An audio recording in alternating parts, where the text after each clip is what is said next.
Hello भैया, मैं आपकी राधिका। हमारे यूट्यूब चैनल पे आपका स्वागत है और आप लोगों के लिए एक प्यारा प्यारा सा मैं चुटकुला गीत लाई हूँ, जिसके पिया दुबई में रहते हैं, उन बहनों के लिए है और सभी बहनों के लिए है। तो आप लोग देखिए, पिया जी दुबई जाकर के कैसे जो है सुखा गए हैं, दुबरा गए हैं जिन्हें कहते हैं। तो आप लोग गानों के माध्यम से सुनिए।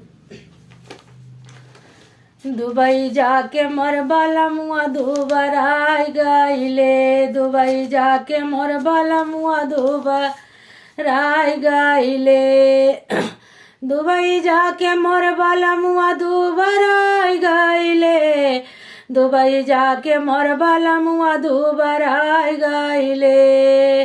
पहले रहले हट कट अब सुखाई गईले, दुबई जाके मोर बाला मुआ दुबराई गईले।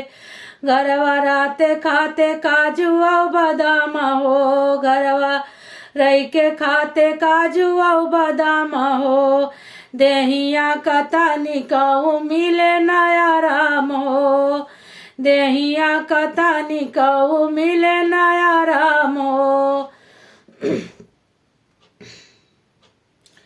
सरसैया की नैया पियराई गईले, दुबई जाके मोर बाला मुआ दुबराई गईले, दुबई जाके मोर बाला मुआ दुबराई गईले। औताई पियावा का सीने से लगाऊ तो घरवा के सारी बातिया बताऊ तो, अरे बातिया ही सुनी हार साई गईले, दुबई जाके मोर बाला मुआ दुबराई गईले, दुबई जाके मोर बाला मुआ दुबराई गईले।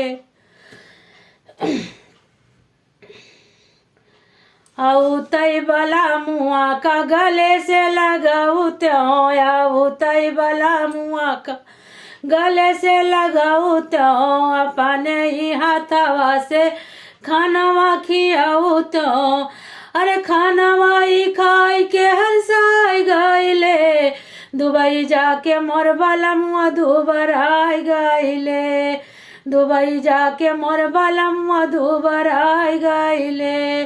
सरसैया की नैया पियराई गईले, दुबई जाके मोर बाला मुआ दुबराई गईले।